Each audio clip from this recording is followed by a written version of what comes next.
you have the biggest invasion in history planned. Millions of troops, thousands of tanks, the fate of Europe hanging in the balance. Everything is ready. Your so-called ally just picked a fight he can't win, and now you have to clean up his mess. This isn't a buddy comedy. It's the true story of how Benito Mussolini's ego forced Adolf Hitler to delay his invasion of the Soviet Union and may have cost Germany the entire war. In October 1940, while Hitler was still finalizing his plans for Operation Barbarossa, Mussolini decided that Italy needed a quick, glorious victory of its own. He looked at Greece, a small, mountainous nation of barely 7 million people, and thought, easy win. Italy had 10 times the population, a modern army, and the backing of Nazi Germany. To Mussolini, Greece looked like the perfect chance to prove that he, too, could be a great conqueror. The only problem, he didn't tell Hitler. Mussolini's invasion of Greece wasn't a strategic move. It was a stunt driven by pride. Hitler had just conquered France, Norway, Denmark, Belgium, the Netherlands, and Poland. Everywhere the German army marched, it won. Mussolini, on the other hand, had achieved little. His troops had stumbled in North Africa and failed to impress anyone in the Mediterranean. He wanted to show the world that Italy was a true Axis power, not just Germany's sidekick. In his mind, Greece would be his France a lightning campaign that would make headlines and restore Italy's pride. So, on October 28, 1940, without warning Berlin, Italy invaded Greece from Albania, which it had previously occupied. Mussolini expected the Greek army to collapse in a few days. Instead, the opposite happened. The Greek forces fought with determination and skill, using the rugged mountain terrain to their advantage. Within weeks, the Italians were not advancing, they were retreating. The Greek army not only stopped the invasion, but pushed deep into Italian-held Albania, capturing entire divisions and humiliating Mussolini's troops. For Hitler, this was a nightmare. The last thing he needed while planning the invasion of the Soviet Union was for his southern flank to collapse. He had counted on the Balkans to stay stable, while he concentrated on the east. Instead, his supposed ally had turned the region into chaos. To make matters worse, Britain seized the opportunity. Seeing Italy's failure, Churchill sent British troops and aircraft to help Greece. Now, instead of a quick Italian victory, the Balkans had become a new front in the war, one that threatened Germany's entire southern strategy. Hitler was furious. In his view, Mussolini had acted like a child desperate for attention. Yet, as much as he disliked it, Hitler couldn't ignore the situation. If British forces gained a foothold in Greece, they could threaten the Romanian oil fields at Ploiești, Germany's primary source of fuel. Losing those would cripple the German war machine. So Hitler made a reluctant choice. He would have to bail Mussolini out. That decision changed the timeline of the war. Operation Barbarossa, invasion of the Soviet Union, had been meticulously planned to start in May 1941, giving German forces a full summer to reach their objectives before the brutal Russian winter set in. Every week counted, every delay increased the risk. But now, instead of focusing on the east, Hitler had to divert troops, aircraft, and supplies to the Balkans to rescue Italy from disaster. In March 1941, German forces rolled into Bulgaria and Yugoslavia, beginning a lightning campaign to stabilize the region. Within weeks, the Wehrmacht overran Yugoslavia and Greece. The Greek campaign was militarily brilliant, efficient, fast, and devastating. The German army did in weeks what the Italians couldn't do in months, but the cost was time. By the time Greece surrendered in late April, the calendar had already turned against Germany. Hitler had lost precious weeks to the Balkan adventure. Instead of invading the Soviet Union in May, he was forced to wait until June 22, 1941. That might not sound like much, but in a war fought across thousands of miles of Russian terrain, those 5 weeks were critical. They meant that when German forces approached Moscow later that year, they did so in the snow rather than the sun. This delay is often cited by historians as one of the key factors in Germany's failure to capture Moscow. The Wehrmacht advanced at incredible speed during the first months of the invasion, crushing Soviet armies and capturing millions of prisoners. But the further they pushed, the more they ran into supply issues, exhaustion, and the growing cold. By December, when German troops were within sight of the Kremlin's spires, the temperatures plunged below -30 degrees Celsius. Engines froze, weapons jammed, soldiers died from exposure, and the Red Army, newly reinforced and fighting for survival, launched a massive counteroffensive that pushed the Germans back. Had Barbarossa started in May instead of late June, the German army might have reached Moscow before winter. That's not speculation, it's simple math. Those missing weeks could have meant open roads, dry terrain, and a functioning logistics network. Instead, they faced mud, frost, and a Soviet defense that had time to reorganize. Mussolini's blunder didn't just waste Germany's time, it may have changed the outcome of the entire war. To understand how this happened, you have to look at Mussolini's personality.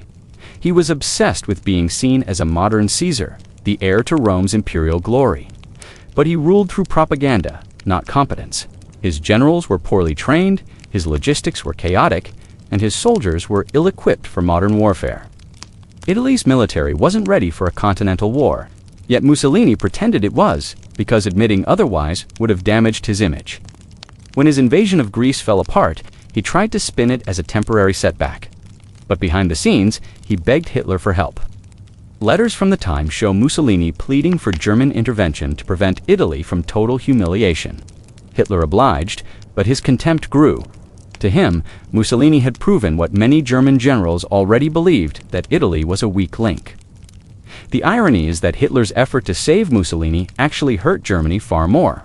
The invasion of Yugoslavia and Greece diverted resources that were meant for the Eastern Front. The Luftwaffe lost aircraft in the Balkans that would have been critical against the Soviets. Fuel reserves were consumed, and the campaign exposed the logistical limits of the German army even before Barbarossa began. In trying to fix Mussolini's mistake, Hitler had stretched his own forces thinner than ever. The Greek resistance also left a legacy of defiance that continued long after the invasion ended. German occupation forces faced constant guerrilla attacks, forcing them to station thousands of troops in the region for the rest of the war. That meant fewer soldiers available for the front lines in Russia. The consequences of Mussolini's ego rippled far beyond 1941. They drained German manpower for years. The Balkan delay also altered Hitler's perception of his allies. From that point on, he treated Mussolini not as an equal partner, but as a liability to be managed. The Axis of Steel became a one-sided relationship where Germany made all the decisions and Italy followed orders. Mussolini's humiliation in Greece shattered his credibility both at home and abroad. Even within Italy, his popularity declined as soldiers returned from the front defeated and demoralized. In many ways, this episode captures the recurring theme of the Axis powers' downfall: ego over strategy, pride over planning. Hitler and Mussolini were dictators driven by image rather than logic. Both wanted to be seen as unstoppable leaders of a new world order, yet both made emotional decisions that undercut their own goals.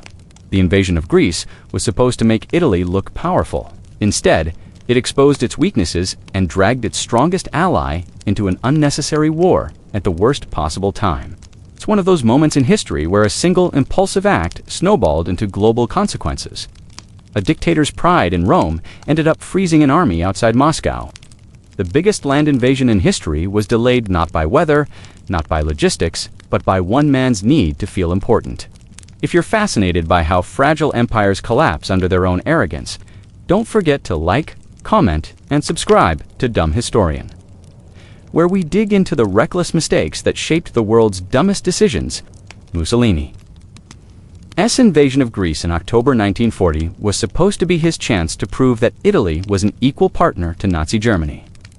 Instead, it turned into a humiliating disaster that forced Hitler to step in and clean up the mess. What was meant to be a quick show of Italian dominance over the small Balkan nation spiraled into months of bloody mountain warfare and embarrassing retreats. The Italian army, poorly equipped, badly led, and unprepared for the harsh terrain and weather, was thrown back by the Greeks again and again. Within weeks, Mussolini's troops were in full retreat, and by December, the Greeks had pushed deep into Italian-occupied Albania. To understand how this failure affected Germany, it's important to see how Hitler viewed his alliance with Italy. He saw Mussolini as a useful political ally, not as a reliable military one. The German war machine was efficient, disciplined, and brutally effective. The Italian army, on the other hand, was disorganized, short on supplies, and often demoralized. But because Mussolini was Hitler's most visible ally, letting him fail publicly would have been disastrous for the image of the Axis powers. Hitler couldn't afford to have one of his major partners humiliated by a much smaller country. It made the entire Axis alliance look weak. So, despite his personal irritation, Hitler decided he had no choice but to intervene. In early 1941, German intelligence began preparing for a new campaign operation, Marita, the invasion of Greece and Yugoslavia. This was not part of Hitler's original timetable. He had been preparing for something much larger and far more ambitious, Operation Barbarossa, the invasion of the Soviet Union. That campaign was supposed to begin in the spring, when the weather would allow the Wehrmacht S-tanks and trucks to move across the open plains of Eastern Europe. Timing was critical. The invasion needed to begin early enough to reach deep into Soviet territory before the brutal Russian winter arrived. Every week of delay would make the difference between victory and disaster. But now, thanks to Mussolini's blunder, Hitler had to divert men, planes, tanks, and fuel away from the preparations for Barbarossa. The Balkans had become an urgent distraction. German units that were supposed to be heading east were now being rerouted south to clean up Mussolini's failure. The Luftwaffe, which had been resting and refitting after the Battle of Britain, was suddenly thrown into another theater of war. Pilots and mechanics were reassigned. Aircraft had to be relocated, and supply lines were stretched thin. Every bit of this diversion consumed precious time and resources. When the German invasion of Yugoslavia and Greece began in April 1941, it was swift and brutal. The Wehrmacht overwhelmed Yugoslavia in just 11 days and crushed Greek resistance within weeks. German paratroopers seized Crete in a daring airborne assault, but even that came at a cost. The operation cost the Luftwaffe hundreds of aircraft and thousands of elite troops. Hitler was so shaken by the losses that he vowed never to use large-scale airborne forces again. The Greek campaign was a victory, but it was one Germany hadn't planned for and one it could not afford. What made the situation worse was the terrain and timing. The rugged mountains of Greece and the Balkans destroyed equipment, delayed transport, and exhausted troops. The German army had to rebuild bridges, clear roads, and re-establish supply lines after every storm and ambush. The longer the campaign dragged on, the later it became to start Barbarossa. The Balkan campaign concluded by early June 1941. Operation Barbarossa, originally scheduled for mid-May, was now pushed to June 22nd. That delay of 5 crucial weeks doesn't sound catastrophic on paper, but in war, timing can decide everything. Those lost weeks had a direct and deadly effect on what happened in the Soviet Union later that year. By the time German forces reached the outskirts of Moscow in early December 1941, the temperature had already dropped below freezing. The Wehrmacht was not equipped for winter warfare. The troops had summer uniforms. The oil in tanks and trucks froze solid. Machine guns jammed and horses died by the thousands. If Barbarossa had started on schedule, the German army might have reached Moscow before winter hit. That single delay caused by Mussolini's pride may have changed the entire outcome of the war. To grasp the scale of the problem, imagine a massive machine like the German military. Built for precise timing and coordination, every division had to be supplied with fuel, ammunition, food, and replacement parts across thousands of miles. Everything depended on logistics and planning. Now, imagine that machine being forced to pause, turn south, fight a whole new campaign, then turn back north to prepare for an even larger one. The amount of wear, exhaustion, and logistical strain was enormous. Vehicles broke down, troops needed rest and refitting. Supplies had to be rerouted through different rail networks. The invasion of Greece had effectively jammed the gears of the German war engine. Hitler, in his own words, later called the Balkan intervention a diversion of no strategic value, but at the time, he believed he was making a necessary political move. He couldn't let Mussolini's failure collapse Italy's morale or weaken Axis credibility. Italy had already been embarrassed in North Africa, where British forces had routed their troops before the Afrika Korps, led by Rommel, arrived to stabilize the situation. If Greece had ended in another humiliating defeat, Hitler's entire alliance would have looked like a joke. So, he made the calculated decision to delay his most important campaign to preserve the illusion of unity and strength. Inside the German high command, not everyone agreed. Many of Hitler's generals were furious. They knew the risks of delaying Barbarossa. The Wehrmacht's chief of operations, General Alfred Jodl, warned that starting the invasion even a month late could expose the army to the full force of the Russian winter. Other senior officers expressed similar concerns. They argued that the Balkan operation offered no real strategic benefit. Greece and Yugoslavia were not essential to the war effort. But Hitler was stubborn. He viewed his decisions through political and ideological lenses rather than purely military ones. In his mind, saving Mussolini's image was worth the risk. This decision also strained relations between Germany and its other allies. Hungary, Romania, and Bulgaria were all drawn into the Balkan campaign, stretching their forces thin just before the massive eastern offensive. These smaller Axis partners provided key oil fields and agricultural supplies that Germany depended on. Diverting their armies south disrupted their own military schedules and reduced their ability to support Barbarossa on time. What was supposed to be a quick show of power turned into a logistical nightmare that rippled across the entire Axis war effort. When Operation Barbarossa finally began, the Wehrmacht stormed across the Soviet frontier with overwhelming force. But that late start meant that every kilometer of progress was racing against the calendar. By September, German forces were hundreds of miles deep into Soviet territory, capturing cities and encircling massive Soviet armies. But the weather began to shift. The autumn rains turned the roads into rivers of mud. Tanks bogged down, supply trucks couldn't move, and then came the cold. The freezing temperatures in November and December crippled the German advance. Moscow remained standing, and the Soviet counteroffensive pushed the invaders back. Those extra 5 weeks in the Balkans came back to haunt Hitler in the snow outside Moscow. In the end, Mussolini's reckless ambition in Greece didn't just humiliate Italy, it doomed Germany's greatest gamble. The Balkan diversion cost the Axis the momentum it desperately needed. The Wehrmacht entered Russia later, more exhausted and less prepared than ever.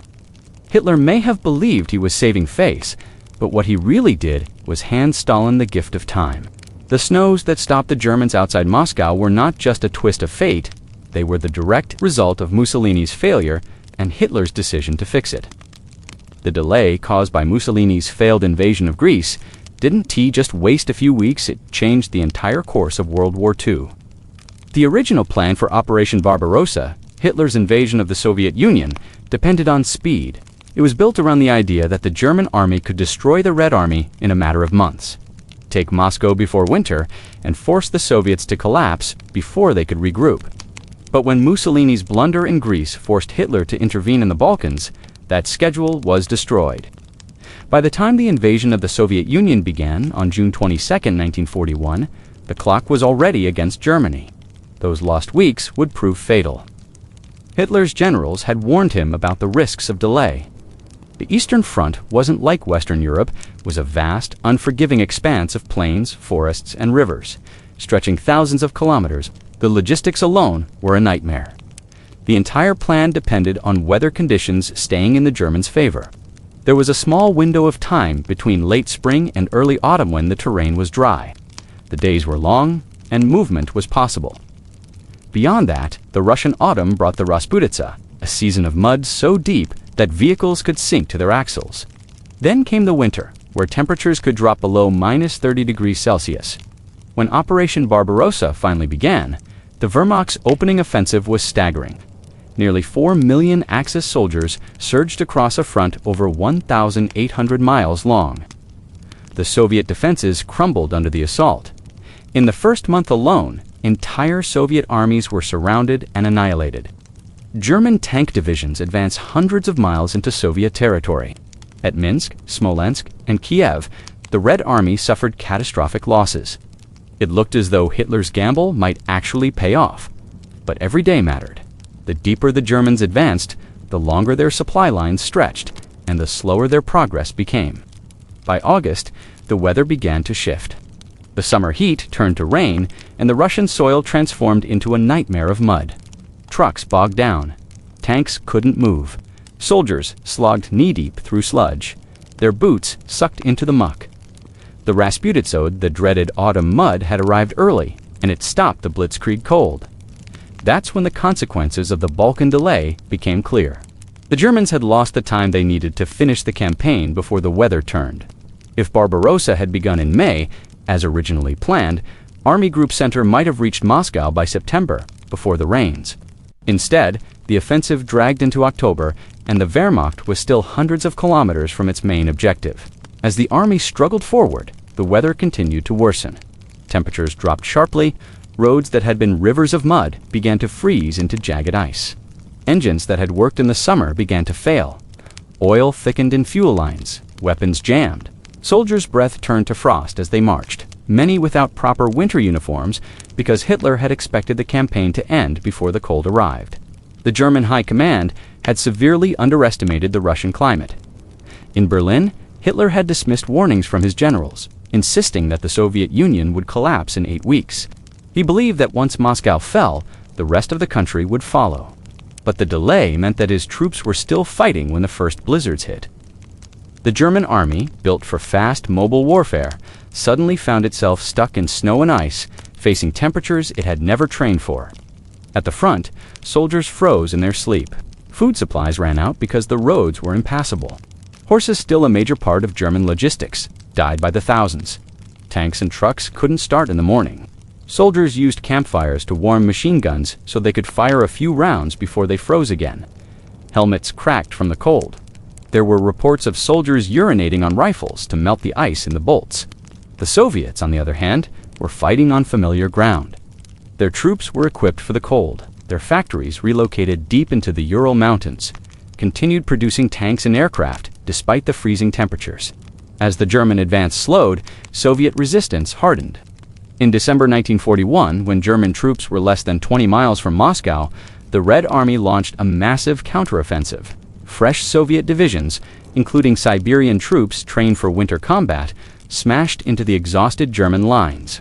The Wehrmacht, already weakened by frostbite and starvation, was forced to retreat. What had been planned as a swift victory turned into a disaster. Thousands of German soldiers froze to death in the snow, their bodies found clutching rifles that no longer worked. Vehicles littered the frozen roads. Horses lay dead in their traces. The invincible German army had been stopped not by Soviet strategy, but by weather and time, and that time had been lost in the mountains of Greece months earlier. The psychological impact on the German command was immense.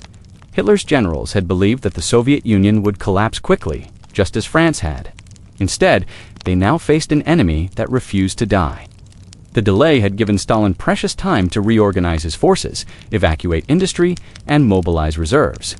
The Soviets used that time well. While Germany was wasting resources in the Balkans, the Soviet government moved hundreds of factories eastward, out of reach of German bombers. By the time the German army reached Moscow, the Soviet industrial base was already secure. It's easy to underestimate how much those few lost weeks mattered, but in warfare, timing is everything. Blitzkrieg relied on momentum, speed, shock, and surprise. Once that momentum was lost, Germany's advantages evaporated. The weather became the enemy. Supply lines broke down, soldiers were immobilized, and the myth of German invincibility began to crack, all because Mussolini had wanted to play conqueror in the Balkans. Even Hitler himself later admitted that the Balkan campaign had caused a fatal delay. In private conversations with his generals, he blamed Mussolini for forcing his hand and disrupting the timeline. But Hitler was also responsible for his own overconfidence. He could have chosen to ignore Greece and proceed with Barbarossa on schedule, leaving Italy to handle its own disaster. Instead, his obsession with maintaining control and his fear of losing influence in southeastern Europe pushed him to intervene. The result was that he started the most ambitious invasion in history weeks too late. As the snow fell over Moscow, Hitler refused to acknowledge that the weather or the delay had caused the failure. Instead, he turned his frustration on his generals, accusing them of weakness and defeatism. But no amount of anger could change the fact that the Wehrmacht had missed its window. The delay had set off a chain reaction that would lead to disaster after disaster, from the freezing trenches outside Moscow to the ruins of Stalingrad a year later. The soldiers on the ground didn't care about diplomatic excuses or political egos. They were living the consequences of decisions made far away. Letters from the front describe endless suffering, men losing fingers to frostbite, eating frozen bread they could barely chew, and burying comrades in shallow snow graves. The campaign that was supposed to be Germany's greatest triumph had become a nightmare of exhaustion and death, and all of it every frozen rifle, every dead horse, every soldier shivering in the snow traced back to one simple mistake, a delay that never should have happened.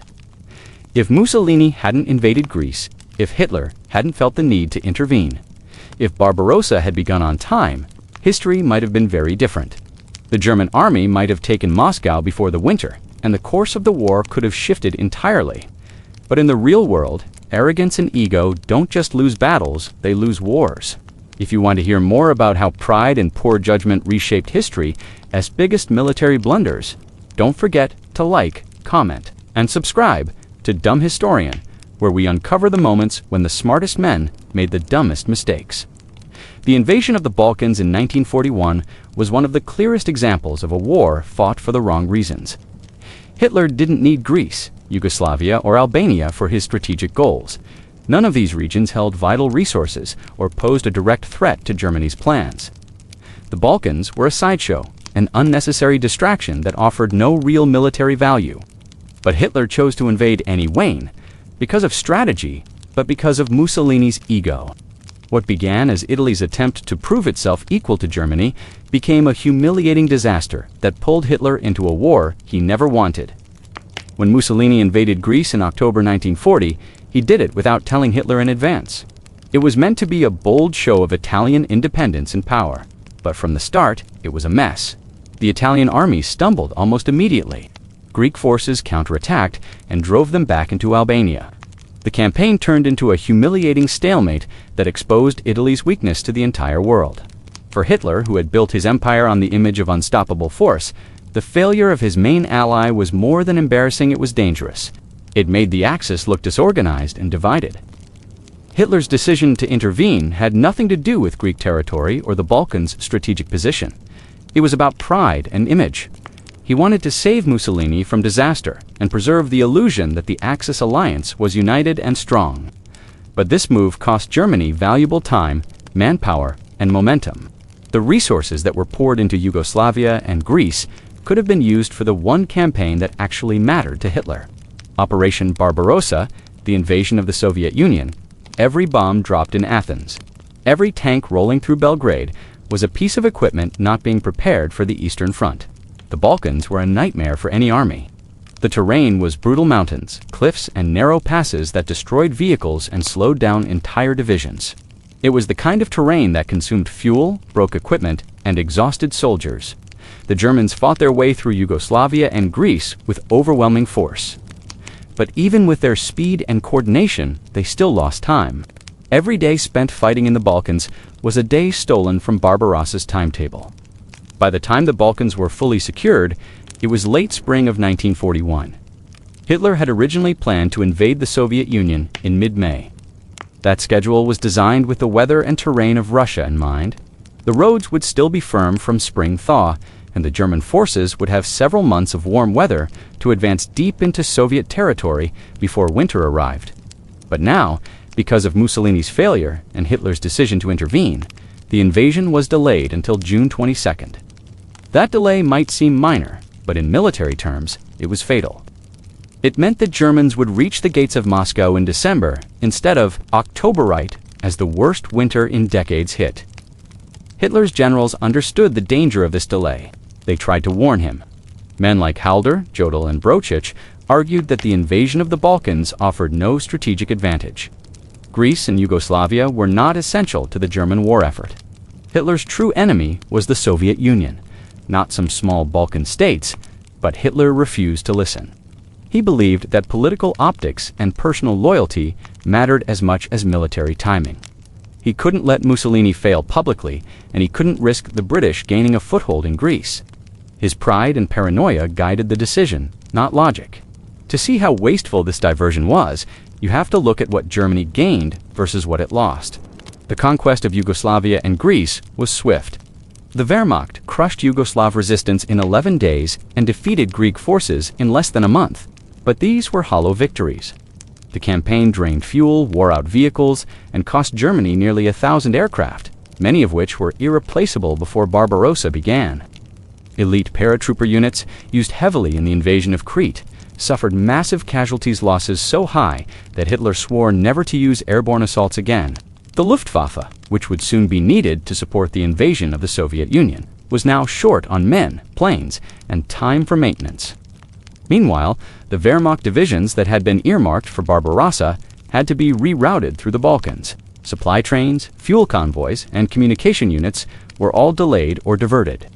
When those units finally regrouped in Poland and Romania for the Eastern Offensive, they were exhausted and disorganized. The Balkans campaign didn't just waste time, it disrupted the entire logistical rhythm of the German war machine. Operation Barbarossa, which relied on precise coordination, started behind schedule and under strain. There was also the issue of occupation. Once the Balkans were conquered, they couldn't just be abandoned. German troops had to remain behind to control the region, guard supply routes, and suppress partisan resistance. That meant divisions that could have been fighting on the Eastern Front were now stuck in garrison duty in Yugoslavia and Greece. These garrisons drained manpower that Germany desperately needed later when the war turned against them. By 1942, partisan uprisings in Yugoslavia forced Germany to commit entire corps to anti-insurgency operations. In short, Hitler had created a permanent burden for his own army to fix Mussolini's mistake. This pattern of fighting wars for the wrong reasons, driven by pride, loyalty, and ideology instead of logic, became one of Hitler's defining flaws as a commander. He viewed war as an expression of willpower, not strategy. He believed that determination and speed could make up for poor planning. The invasion of the Balkans proved otherwise. It showed that political theater and personal vanity could ruin even the most powerful military machine in the world. Imagine the difference if Hitler had ignored Mussolini's blunder and stayed focused on Barbarossa. The German army could have launched its invasion of the Soviet Union in May, giving it an extra 5 or 6 weeks of good weather and open roads. The panzers might have reached Moscow by early autumn. The Soviet defenses around the city were still weak in October 1941. The Red Army hadn't yet regrouped from the massive losses of the summer. A May start could have changed that. Instead, by the time the Germans reached Moscow's outskirts in December, temperatures had dropped below freezing. The roads were frozen solid, the men were wearing summer uniforms, and engines refused to start. The delay had turned victory into a slow, freezing disaster. All of this can be traced back to one decision. Hitler's choice to fight a war that didn't need to happen. The Balkans campaign didn't protect Germany. It didn't weaken Britain or the Soviet Union. It didn't gain vital resources or territory. It only served Mussolini's pride and Hitler's ego. The cost was staggering tens of thousands of men dead or wounded, hundreds of aircraft lost, and weeks of precious time gone forever. The diversion split Germany's focus at the exact moment it needed unity and precision. Even the propaganda value that Hitler had hoped to gain from saving Mussolini faded quickly. The world saw what had really happened. Italy had failed miserably, and Germany had been forced to bail them out. It was not a show of strength, it was proof that the Axis alliance was built on weak foundations. Mussolini's pride had dragged Germany into a campaign it didn't want, and Hitler's own pride made sure he couldn't walk away. When historians look back at the turning points of World War II, the Balkans campaign stands out as one of the most avoidable disasters. It was not a grand defeat like Stalingrad or a tactical blunder like Dunkirk. It was something worse: a war fought for the wrong reasons, at the wrong time, in the wrong place. It represented the moment when Hitler's leadership shifted from ruthless efficiency to emotional overreach. Every day spent in the mountains of Greece and Yugoslavia pushed the start of Barbarossa further into the year. Every bomb dropped on Athens was one less plane ready for the skies over Smolensk or Kiev. Every German division bogged down in the Balkans was one less division charging toward Moscow. The invasion of the Balkans achieved nothing that advanced Hitler's goals. It weakened his army, fractured his logistics, and stole the most valuable resource of all time. When the snows fell over Russia in December 1941 and the German offensive froze to a halt, it wasn't just the weather that stopped them, it was the chain reaction started by Mussolini's ego and Hitler's need to save face. A war fought for pride instead of purpose had delayed the one campaign that could have changed history and, in doing so, sealed Germany's fate. The delay caused by Mussolini's reckless invasion of Greece didn't just throw off Germany's calendar, it changed the entire structure of the war. It was a moment that seemed small at first, a few weeks lost to clean up an Allies mess. But in the scale of global warfare, Those weeks created a butterfly effect of destruction that reached from the Balkan Mountains to the gates of Moscow and beyond. The invasion of Greece, launched on a whim and without preparation, rippled outward until it doomed the entire Nazi war effort. When Mussolini decided to invade Greece in October 1940, he did it not out of strategy, but ego. Italy's campaign in North Africa had already been faltering, and he was jealous of Hitler's lightning conquests across Europe. He wanted his own victory, something to prove Italy's worth as an Axis power. So, he invaded a neutral neighbor, expecting a quick, easy win. Instead, his army was pushed backward, outmatched by a much smaller Greek force that fought fiercely through mountainous terrain. By December, Italian troops were in full retreat. Hitler, fearing that British forces might use Greece as a staging ground to strike at the Balkans or Romania's vital oil fields, intervened. That decision forced him to delay Operation Barbarossa by several crucial weeks. That delay set off a chain reaction that no one could stop. The invasion of the Soviet Union was meant to be a campaign of months, a massive, fast-moving assault designed to break the Red Army before it could reorganize. German planners believed that the Soviet system would collapse if its military and capital were destroyed quickly. Everything depended on timing. The plan called for Moscow to be taken before the autumn rains and the winter freeze. But by the time the Balkans were secured, that schedule was impossible to meet. Because of the delay, Germany launched Barbarossa in late June instead of May. That single month meant that by the time German tanks approached Moscow, the weather had turned against them. Mud, rain, and snow transformed what was supposed to be a blitzkrieg into a slow, grinding crawl. The Wehrmacht's mechanical advantages, tanks, trucks, and motorized divisions became liabilities in the thick Russian mud. The weather devoured momentum, and momentum was the key to the blitzkrieg strategy. The longer the campaign dragged on, the more the Soviets adapted, organized, and struck back. Those few weeks of lost time also gave the Soviets a gift they had then expected time to prepare. While Hitler was occupied in Greece and Yugoslavia, Stalin used the pause to expand defensive lines, mobilize reserves, and move industries eastward beyond the reach of the Luftwaffe. Soviet factories, dismantled piece by piece, were shipped across the Urals and reassembled to continue production. The Red Army, reeling from the early purges and still recovering from the winter war with Finland, had precious extra time to train, reorganize, and build a deeper defense. By the time the Germans invaded, the Soviet Union wasn't ready to win, but it was ready to survive. That survival was all it needed. The first months of Barbarossa saw staggering Soviet losses, millions captured or killed, but the state did not collapse. The Soviet Union absorbed the shock and began to rebuild in real time. The Germans, slowed by mud and stretched by distance, couldn't finish the job. Every day that passed made their situation worse. Their logistics lines grew longer, fuel and ammunition ran thin, and soldiers began to die, not from bullets, but from exhaustion and exposure. And then came the winter. The same winter Hitler had sworn would never come because he believed the war would be over before then. The German army wasn't equipped for it. They lacked proper uniforms, antifreeze, and even basic winter gear. Weapons froze. Engines refused to start. Soldiers burned fuel to stay warm at night. The Red Army, adapted to the cold and bolstered by reserves from Siberia, launched counterattacks that stunned the Germans. Entire divisions were shattered. What had begun as a lightning war turned into a frozen stalemate. This is where the butterfly effect becomes undeniable. The failure in Greece led to the delay. The delay led to the weather.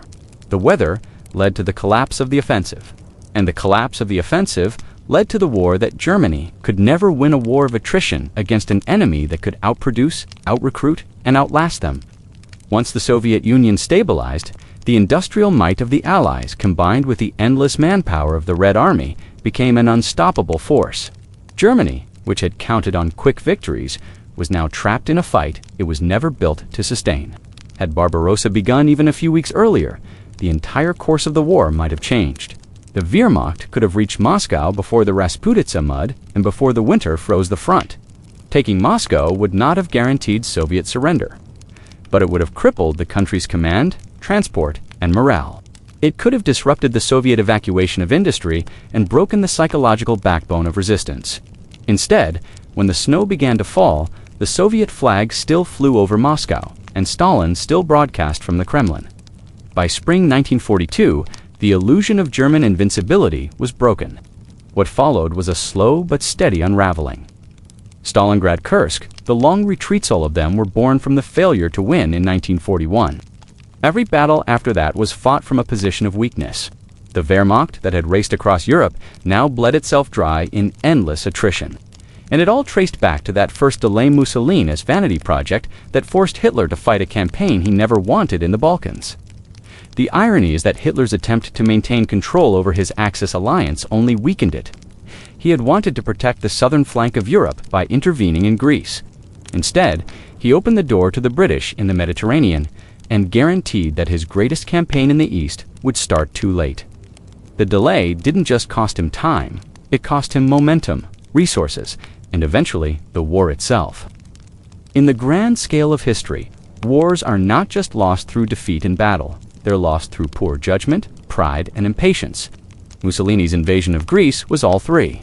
It was a decision made for personal glory, rather than strategic necessity, and it forced Hitler into one of the most destructive chain reactions in military history.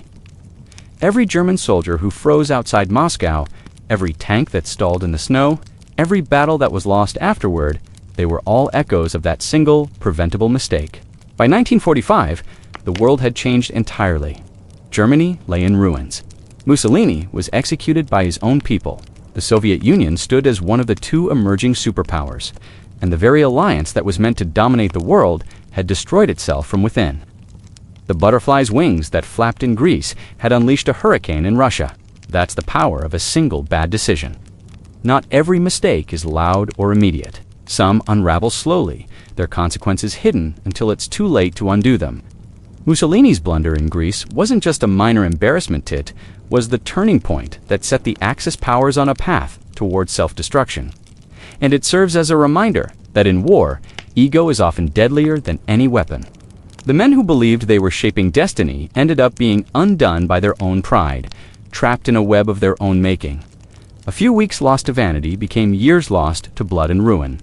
If you found this story as fascinating as it is tragic, make sure to like, comment, and subscribe to Dumb Historian, where we explore the world's greatest strategic blunders, one dumb decision at a time.